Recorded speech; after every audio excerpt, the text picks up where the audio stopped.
Work and learn. Meet Light Meet Max සක්‍රිය කර ගැනීමට MySLT app එකට log වෙන්න. Work and learn. Meet Light Meet Max සක්‍රිය කර ගැනීමට MySLT app එකට log වෙන්න. දසනකාන්තී චූර්ණය සහිත ලීවර් ආයුෂ් දන්තාලේපය දත්වල ඇති ප්‍රශ්න 10ක් වළකයි.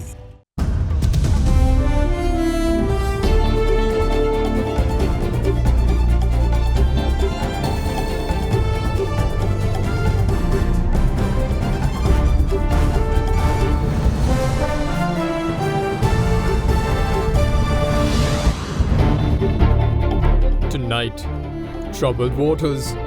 Sri Lankan Defence Ministry approves Chinese research vessel request to dock at Hambantota port next month, amid neighbouring India's concerns. The new way or the highway, as a national fuel pass system is to be implemented island-wide from tomorrow, invalidating all other systems. Minister Vijay Sekara urges the public to not crowd at filling stations. Silver lining. Sri Lanka records positive merchandise trade balance in June this year for the first time since August 2022 amid an economic crisis. Branding. Sri Lanka needs a system that brands the positive aspects of the country, says entrepreneur Thumilan Silvaraja. All this and much more coming up tonight on First at 9, this Sunday, the 31st of July, 2022. Vim Deera milliliter CA Smart Pack එක රුපියල් 85ට දැන් වෙළඳ පොලේ. From AdaDerana, this is AdaDerana First at 9. Live from Studio 24 in Colombo.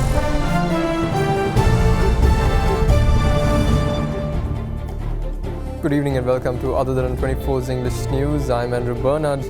In your lead story for tonight, amid Sri Lanka's neighbouring superpower India's disapproval and protest, the Sri Lankan Ministry of Defence today granted permission to the Chinese research and surveillance vessel Yuan Wang-5 to enter Sri Lanka on the 11th of August for a week of space and satellite research and to obtain fuel and to fulfill other requirements.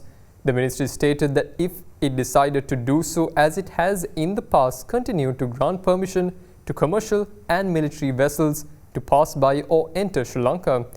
Meanwhile, the Tamil National Alliance stated that Sri Lanka does not take any side with regard to the power struggles between other countries.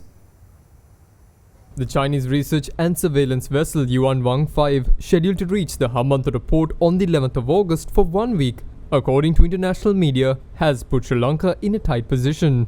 This is because, according to the Reuters news agency, the Indian government had lodged verbal protest against the ship's visit in the island. The Chinese vessel, capable of carrying out research and tracking of space, satellites and intercontinental ballistic missiles, will arrive in Sri Lanka to carry out space and satellite research and for fuel and other requirements.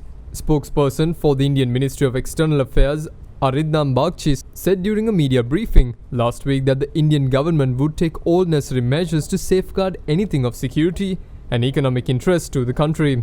Reuters also reported on the clarification issued by the Chinese Ministry of Foreign Affairs in response to the concerns raised by India.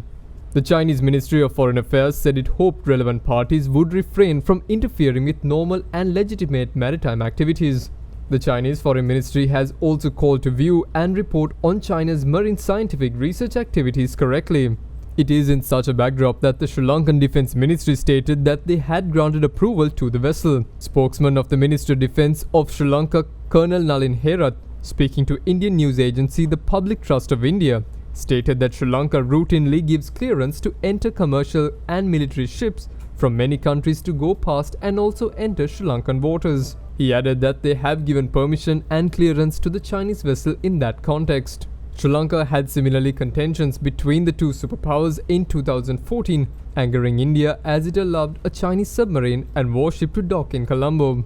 In the meantime, the Tamil National Alliance, taking to Twitter, said that the Chinese spacecraft tracking ship Yuan Wang-5 entering the Hambantota harbour on the 11th of August has given rise to tensions in the region, and Sri Lanka does not take sides with regard to power struggles between other countries. The political party went on to say that they have also consistently stated that China's military presence in the Indian Ocean would give India a legitimate defense concern and that Sri Lanka should not accentuate that by providing space for Chinese military presence in Sri Lanka. Now, Prime Minister Dinesh Gunawardena briefed the Chief Prelate of the Asgiriya chapter, the trust of the international community towards Sri Lanka is gradually building. During his visit to Kandy, the Premier told the Chief Prelate of the Malvatta chapter that the government has taken efforts to address the crisis by taking the proposals presented by the Chief Prelates into account. In his visit to Kandy, Prime Minister Dinesh Gunawardena invoked blessings from the sacred temple of the tooth this morning.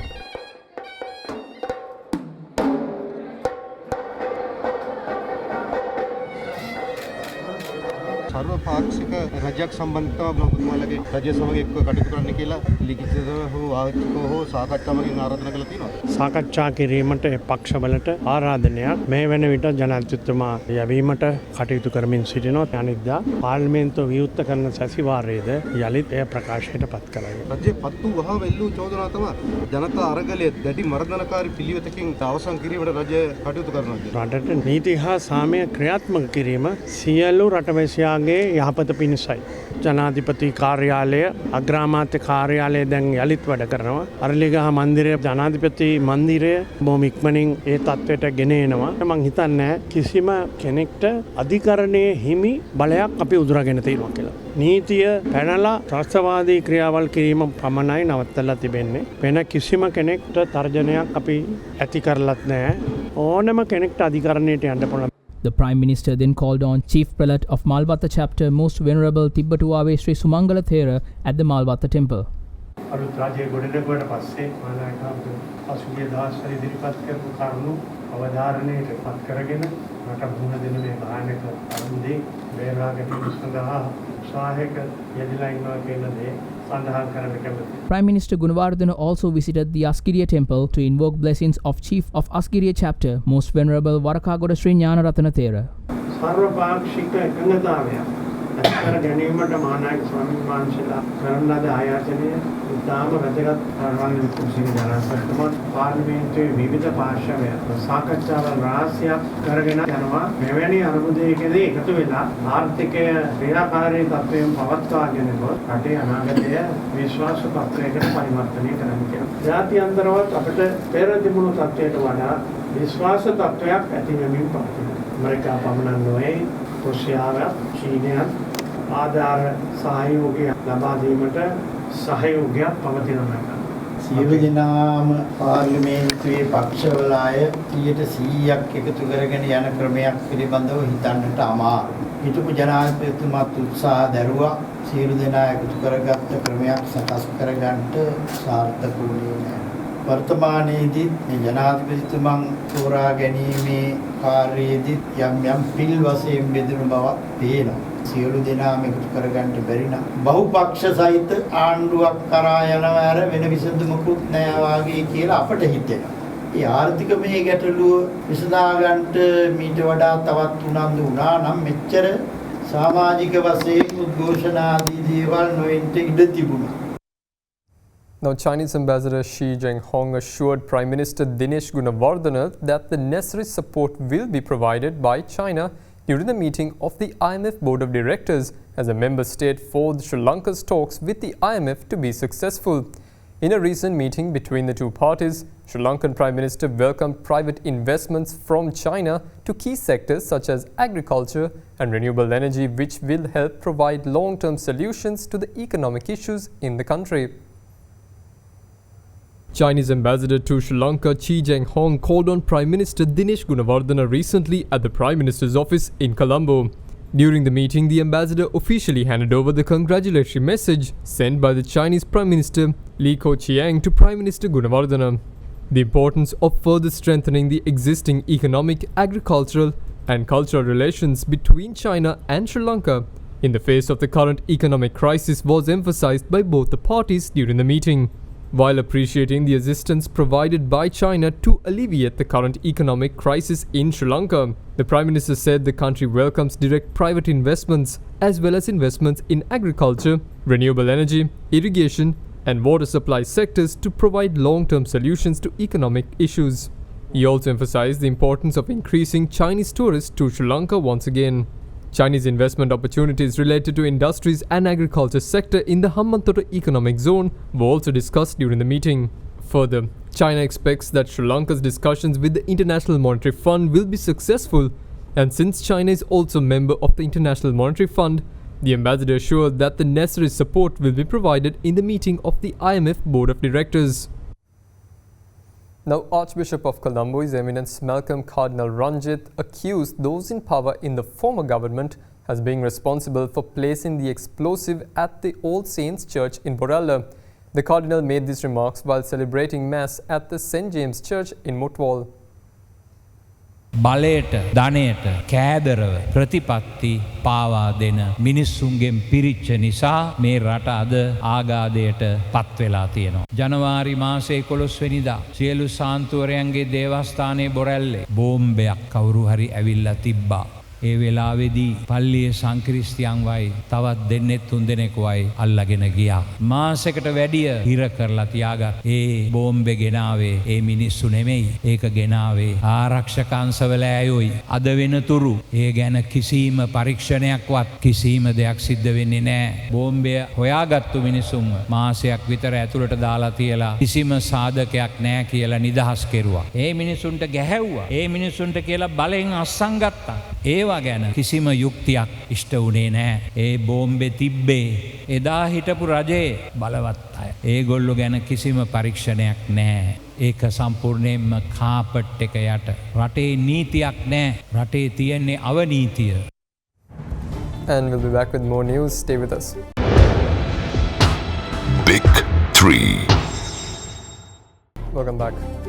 Now, starting from tomorrow, the National Fuel Pass system will be the only method in which fuel will be dispensed to the general public, invalidating all other methods, including the issuance of fuel, according to the last digit of the number plate. With the system expected to commence from tomorrow, Minister Vijay Sekhar urged the public not to overcrowd fuel stations tomorrow, as people will be able to obtain fuel at any time during the rest of the week. He added that the quota of fuel issued through the National Fuel Pass system for this week will remain the same for the next week as well. The National Fuel Pass system that was introduced by the Ministry of Power and Energy will go into effect from tomorrow. Starting from tomorrow, the last digit of the number plate system by which fuel was dispensed to the general public on assigned days will no longer be applicable. With this being the case, Minister of Power and Energy Kanchana Vijay Sekhar announced that as of 3:30 p.m. today, almost 5 million vehicles had registered with the National Fuel Pass system, while 95% of fuel stations have adopted the QR code system. The minister also announced that all those who were unable to register with the National Fuel Pass program using their vehicle chassis number can instead use their revenue license for registration today. The minister further went on to say that while 746 fuel stations used the QR system yesterday, a total of 1,060 refilling stations have adopted the system by 8:30 last evening. Minister Vijay Sekhar went on to request all fuel station owners and management to dispense fuel only in accordance with the QR system. Staff at refilling stations are also requested to cross-check the QR code vehicle number on the device against the number plate of the vehicle to verify details. He also said that while the QR fuel quota system will be updated at midnight today, the quota of fuel for which vehicles will be the same as the existing quota next week as well. The minister also requested the general public to not overcrowd refilling stations by trying to obtain fuel tomorrow, as they will be able to get fuel throughout the week as well.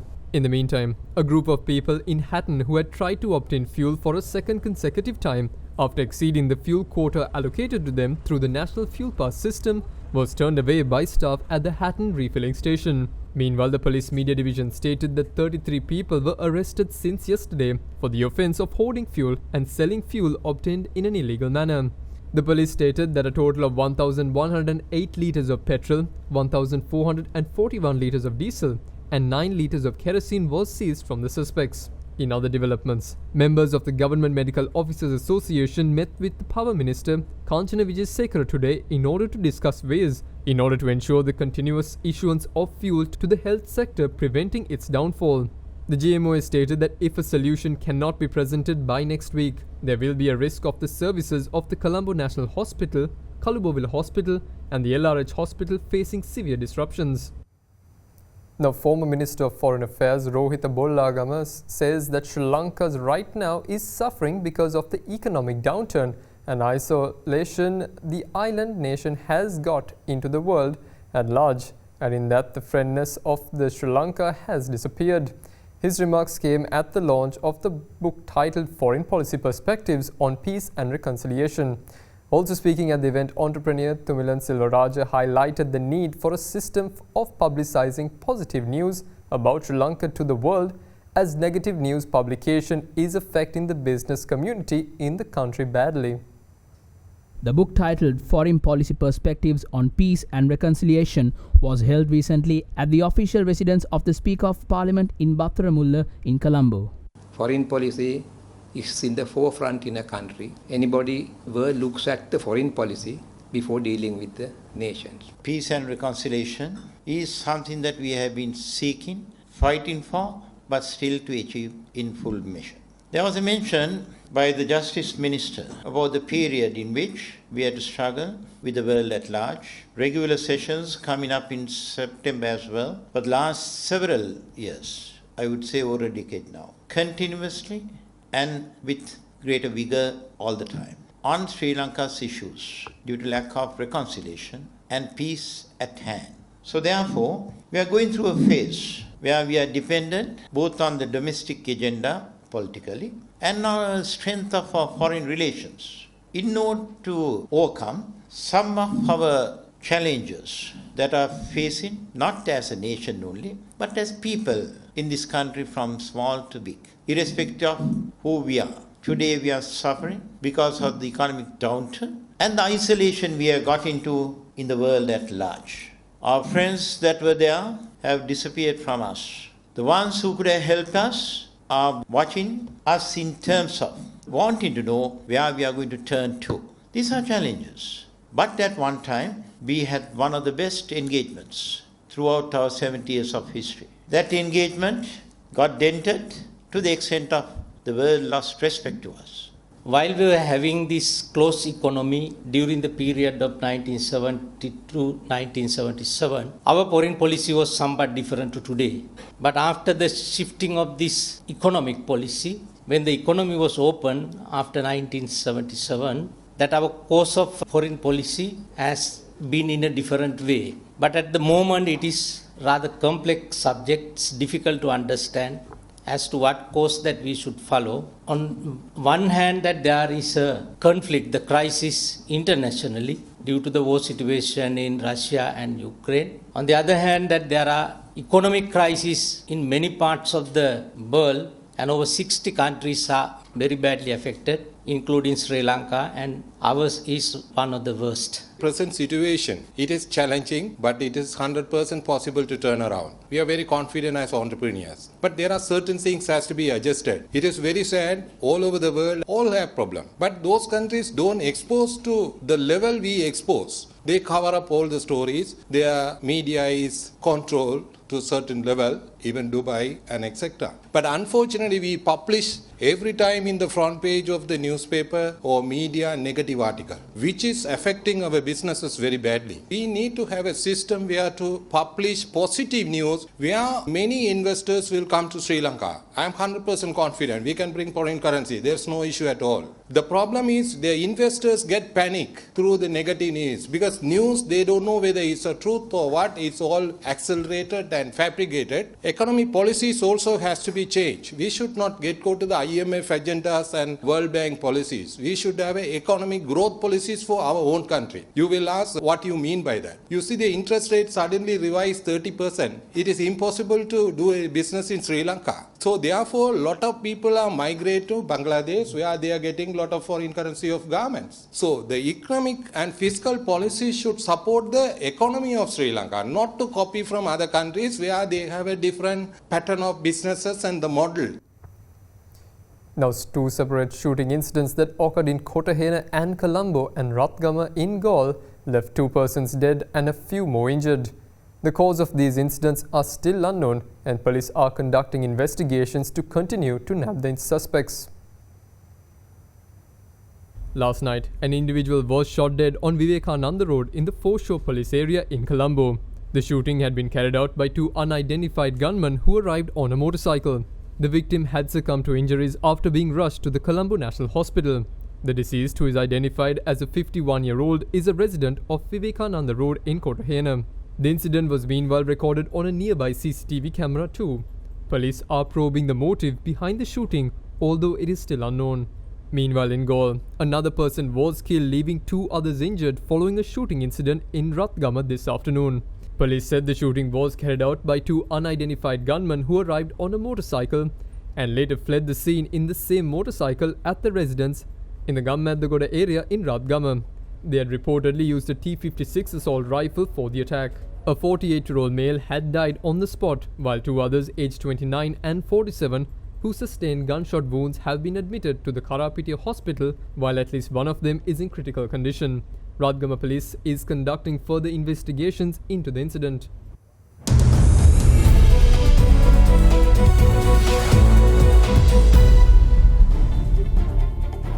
Welcome back. New business news. The merchandise trade balance recorded a surplus in June 2022 for the first time since August 2022, reflecting the impact of historically high monthly export earnings and the continued decline in export expenditure. Earnings from tourism recorded an increase in June 2022 year-on-year from the low base despite the negative sentiments associated with travel advisories and the ongoing shortage of fuel and resultant transportation difficulties. In the external sector performance report published by the Central Bank of Sri Lanka for the month of June 2022, the balance in the merchandise trade account recorded a surplus of $21 million compared to the deficit of $652 million recorded in June 2021. This is for the first time where a surplus was recorded since August 2002, where a trade surplus of $110 million was recorded. Earnings from merchandise exports in June 2022 increased by 23.9% over the corresponding month in 2021, recording $1.248 billion, which is the highest ever monthly export earnings recorded, contributed by increased earnings in both industrial and agricultural exports. Earnings from the export of industrial goods increased in June 2022 by 28.4% compared to June 2021 due to higher export earnings from garments. Total earnings from agricultural exports increased by 9.2% year-on-year, mainly contributed by seafood and minor agricultural products. Expenditure on merchandise imports in June this year declined substantially by 26.1% to $1.226 billion compared to $1.659 billion in June 2021. While high fuel expenditure countervailed the decline to a great extent, decline in expenditure was also observed due to regulatory measures to curb non-urgent imports, dearth in foreign currency liquidity, and depreciation of the exchange rate. Expenditure on the importation of consumer goods in June declined substantially by 53.8% year-on-year. Import expenditure of intermediate goods declined by 2.8% in June 2022 year-on-year, while import expenditure on investment goods saw a reduction of 46.3%. Workers' remittances meanwhile was moderate at $274 million during June 2022 in comparison to $304 million in May and $478 million in the corresponding month in the previous year. Tourist arrivals rose to 32,856 from 30,207 arrivals recorded in May. India, the United Kingdom, Australia and Germany remain the main source countries for tourist arrivals in June. Earnings from tourism in the month of June are estimated at $59 million in comparison to $54 million in May. And that's all the news we have for you this evening. Have a pleasant evening. Good night.